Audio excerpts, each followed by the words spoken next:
Today we will take up the poem To a Shade written by W.B. Yeats.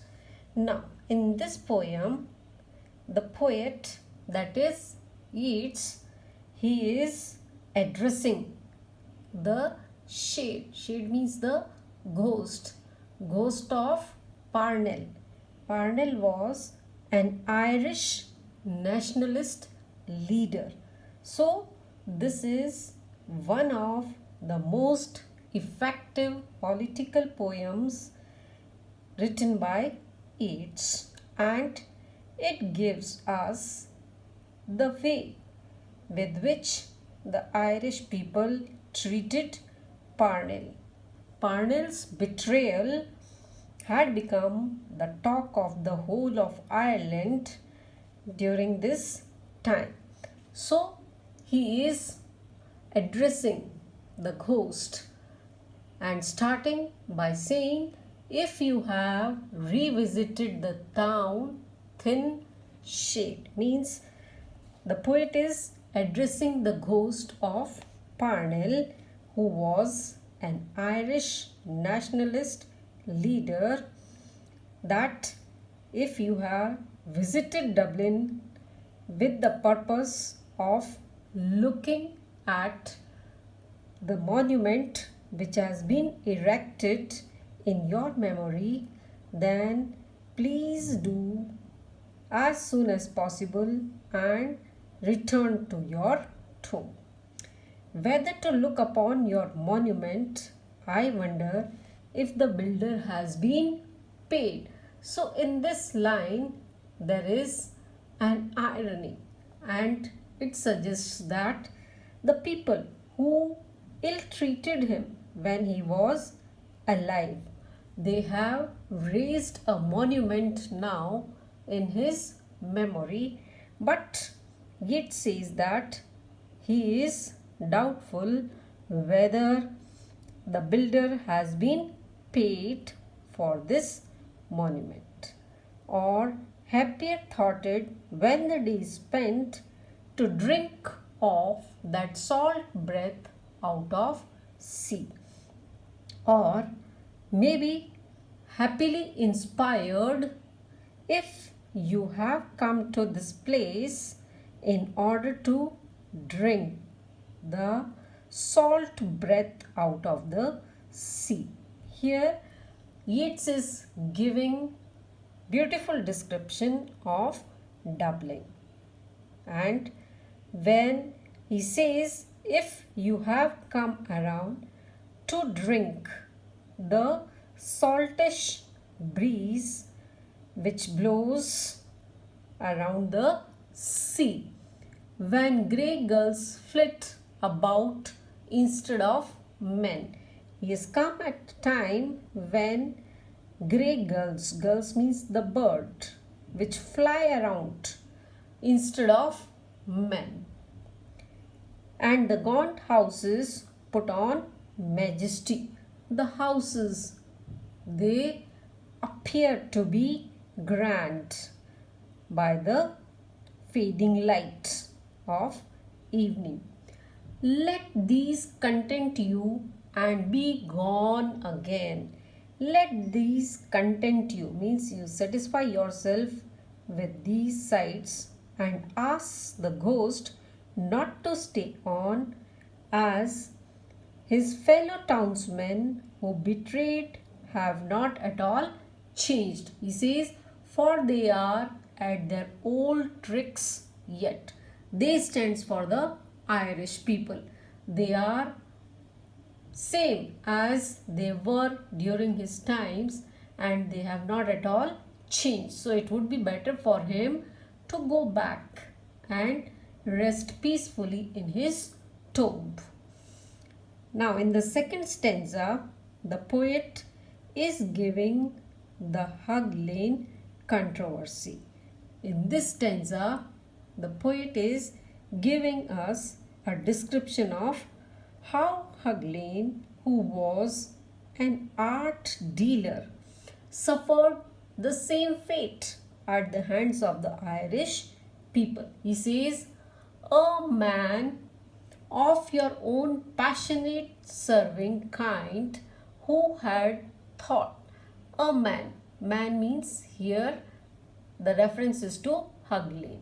Who of your own passionate serving, who also wanted to serve his fellow men in his full hands. What had they only known? He enthusiastically gave away all the precious art things which he had bought for generations to come, had given their children's children loftier thought, and the things which he had offered means the larger part of his art collection.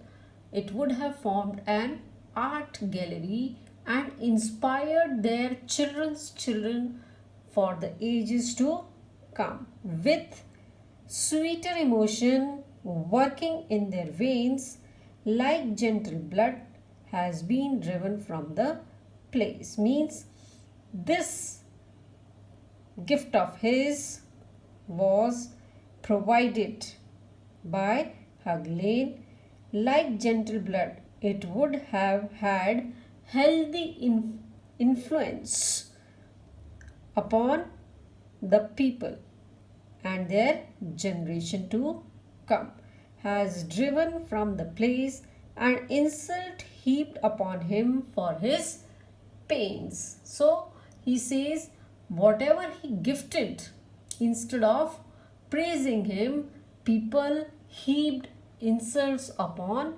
him by their words.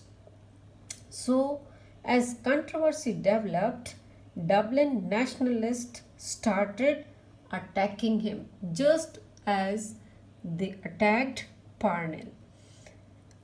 And for his open-handedness, disgrace. What did he receive? He received disgrace at their hands for whatever he did. Instead of receiving rewards, he was attacked by the people. Your enemy, an old foul mouth, had set the pack upon him.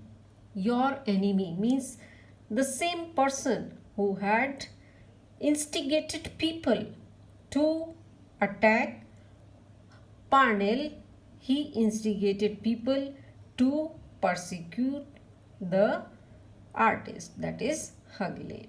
He had set the pack upon him. Pack here means just like a group of dogs are thrown to attack. Similarly, he had instigated people to persecute him by his words.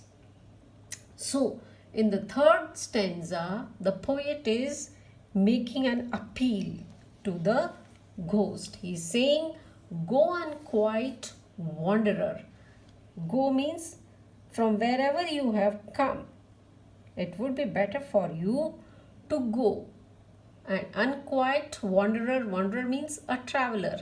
Unquiet means who is disturbed, who is not finding any peace, and that is why he has come from his tomb in order to look at the world. So he says, go and take rest from where you have come and gather the Glasnevin coverlet. Means Glasnevin stands for a cemetery where notable Irishmen were buried. So he says, go to the place from where you have come. Means the cemetery from where he has come. He says, the poet suggests, gather the Glasnevin coverlet. Coverlet stands for the dust which covers the dead body. He says, cover yourself with the dust about your head till the dust stops your hair. About your head means the dust should cover your head so that even your ear is covered and no words reach your ear. Means when the dust is covered, the ear will be not able to hear what people are talking. And listen at the corners has not come. So he says, the time for you to taste of that salt breath, means the beauty of Ireland is in the salty breeze which blows. So he says, the time has not come yet for you to taste, means to enjoy the breath, means the salt breeze, and listen at the corners has not come. Listen means listen at the gossips which is taking place at the corners of the town or at street corners, what people are talking. The time has not come for you to come and listen. So it is better for you to go back to your graveyard and rest in peace. You had enough of sorrow before death, means you had your sufferings before you died. You had suffered a lot at the hand of the Irish people. So away, away, you are safer in the tomb.